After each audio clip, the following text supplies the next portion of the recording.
Further debate, I recognize the member from Waterloo. Thank you very much, Madam Speaker. It's a pleasure to join the debate today, and I thank the member from Etobicoke Lakeshore for bringing forward this motion. It will actually prompt, I think, a very timely debate in the province, a much larger debate, I think, about how we are ensuring that animals in this province are kept safe and that they are well cared for. What's really interesting is that the Act sets this advisory committee to set the certain parts of legislation into action, and that will give an opportunity for many voices to actually come to the table. And I think that we will be surprised, genuinely so, how many people will come to this debate, because the welfare of animals in the province of Ontario does connect a lot of us. It's definitely a nonpartisan issue.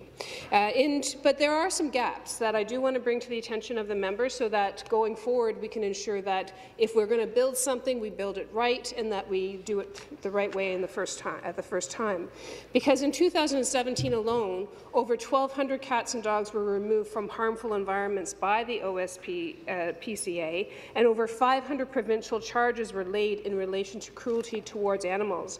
And something that we don't talk a lot about is this connection where when that oversight happens around protecting pets and animals, especially around neglect, that actually gives us a window into possible domestic violence.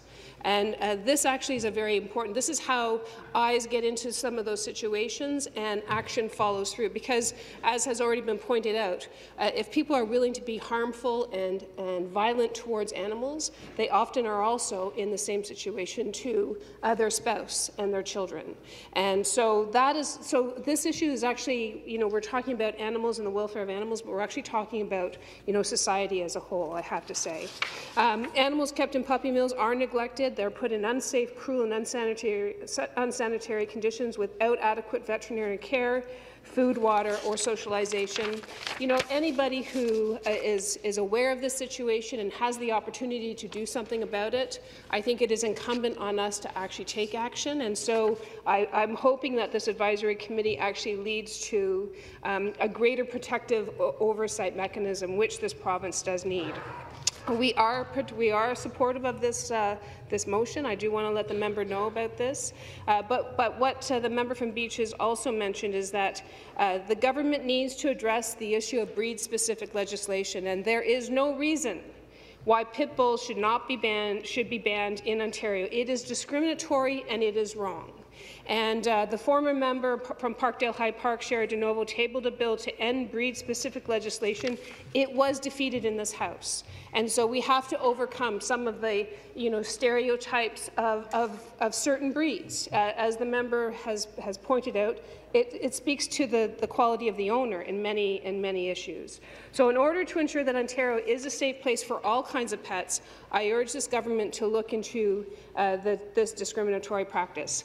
One thing that I want to reach out across the aisle to this member, and I did sign your petition at the East Village Animal Hospital in KW, and I've already approached the Minister of Consumer Affairs to deal with an issue where I think we can be focused on improving access to veterinary care for all animals, and this includes low-income people in the province of Ontario. So even as we ensure that dogs and cats are bred humanely, they still need to be properly taken care of by frontline veterinarians, which is something not everyone can afford. And this is a real issue, especially in a province where we see growing inequality. In Waterloo Region, the East Village Animal Hospital offers low-cost vet services for pets being cared for by low-income individuals and non-profit animal rescue groups. They do a lot of work around feral cats. We need feral cats actually in society. They perform some important tasks, but they need to be spayed and they need to be neutered. And so East Village is actually seeking charitable status.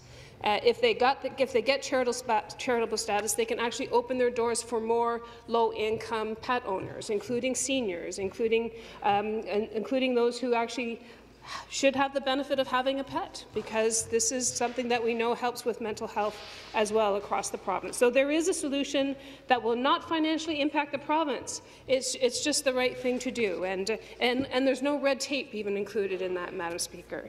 The one last thing, too, is that I feel that we do need to address and amend the Ontario Society for the Prevention of Cruelty to Animals Act to prohibit the cosmetic altering of animals. Many of you may not know this, but Ontario is the only remaining province that has not prohibited cosmetic altering of animals, namely tail docking, ear cropping, and declawing. And Newfoundland just went through this process, and so we don't have to reinvent the wheel here. We can follow Newfoundland, and whoever thought we'd be saying that in the province of Ontario? Let's follow Newfoundland's lead. So there are some solutions: improving charitable status for animal hospitals, addressing and being preemptive on some of the issues that all breeds are facing, ending the discriminatory practice of breed-specific issues, and but there is a disconnect between that petition that we heard prior to this, which lifts, fur harvesters and trapping of wolves. I think that it's unfortunate. It's unfortunate for the member that members stood in this House and encouraged, leg traps for wolves. It's really not appropriate, and I will reach across the aisle, though, and work with the member on this advisory committee, because it is time. It is time that we get this right, and that it will take all of us in this legislature to make that happen. So thank you.